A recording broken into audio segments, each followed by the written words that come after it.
ಬಂಗಾಳದಲ್ಲಿ ಮುಂದುವರೆದ ನರಮೇಧ, ಗ್ಯಾರೇಜ್ ಒಳಗಡೆ ಹಿಂದೂ ಯುವಕನ ದಹನ.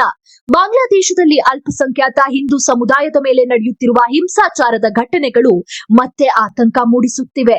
ಜನವರಿ 23ರ ಶುಕ್ರವಾರ ತಡರಾತ್ರಿ ನರಸಿಂಗಡಿ ಜಿಲ್ಲೆಯಲ್ಲಿ 23 ವರ್ಷದ ಹಿಂದೂ ಯುವಕ ಚಂಚಲ್ ಭೌಮಿಕ್ ಅವರನ್ನ ಗ್ಯಾರೇಜ್ನೊಳಗೆ ಜೀವಂತವಾಗಿ ಸುಟ್ಟು ಹಾಕಿರುವ ಘಟನೆ ವರದಿಯಾಗಿದೆ. ಸ್ಥಳೀಯರ ಮಾಹಿತಿಯಂತೆ ನರಸಿಂಗಡಿ ಪೊಲೀಸ್ ಲೈನ್ ಸಮೀಪದ ಮಸೀದಿ ಪ್ರದೇಶದಲ್ಲಿರುವ ಗ್ಯಾರೇಜ್ ನಲ್ಲಿ ಕೆಲಸ ಮಾಡುತ್ತಿದ್ದ. ಎಂದಿನಂತೆ ಕೆಲಸ ಮುಗಿಸಿ ಗ್ಯಾರೇಜ್ ಒಳಗೆ ಮಲಗಿದ್ದ. ತಡರಾತ್ರಿ ಅಪರಿಚಿತ ವ್ಯಕ್ತಿಯೊಬ್ಬ ಗ್ಯಾರೇಜ್ನ ಶಟರ್ ಅನ್ನ ಹೊರಗಿನಿಂದ ಮುಚ್ಚಿ ಪೆಟ್ರೋಲ್ ಸುರಿದು ಬೆಂಕಿ ಹಚ್ಚಿದ್ದಾನೆ.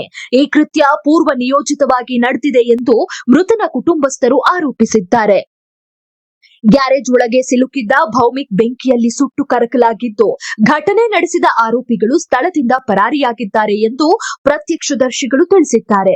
ತಕ್ಷಣ ಸ್ಥಳೀಯ ನಿವಾಸಿಗಳು ಅಗ್ನಿಶಾಮಕ ದಳಕ್ಕೆ ತಿಳಿಸಿದ್ದು, ಅಗ್ನಿಶಾಮಕ ಸಿಬ್ಬಂದಿ ಸ್ಥಳಕ್ಕೆ ಆಗಮಿಸಿ ಸುಮಾರು 1 ಗಂಟೆಯ ಪ್ರಯತ್ನದ ಬಳಿಕ ಬೆಂಕಿಯನ್ನ ನಂದಿಸಿದ್ದಾರೆ.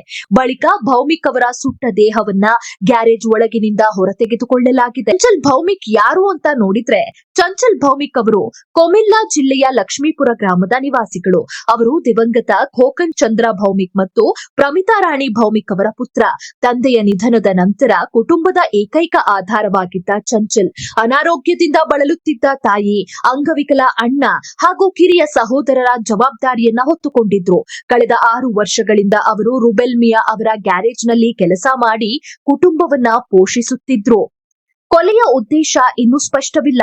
ಚಂಚಲ್ ಭೌಮಿಕ್ ಅವರಿಗೆ ಯಾರೊಂದಿಗೂ ವೈಯಕ್ತಿಕ ದ್ವೇಷ ಅಥವಾ ವಿವಾದಗಳಿರಲಿಲ್ಲ ಎಂದು ಸ್ಥಳೀಯ ನಿವಾಸಿಗಳು ಹಾಗೂ ಗ್ಯಾರೇಜ್ ಮಾಲೀಕ ಹೇಳಿದ್ದಾರೆ. ಆತ ಶಾಂತ ಸ್ವಭಾವದ, ಪ್ರಾಮಾಣಿಕ ಮತ್ತು ಶ್ರಮಶೀಲ ಯುವಕ ಎಂಬುದನ್ನ ಸ್ಥಳೀಯರು ದೃಢಪಡಿಸಿದ್ದಾರೆ. ಇದರಿಂದಾಗಿ ಈ ಕೊಲೆಯ ಹಿಂದೆ ಯಾವುದೇ ವೈಯಕ್ತಿಕ ಕಾರಣವಿಲ್ಲ ಎಂಬ ಅನುಮಾನಗಳು ವ್ಯಕ್ತವಾಗಿವೆ.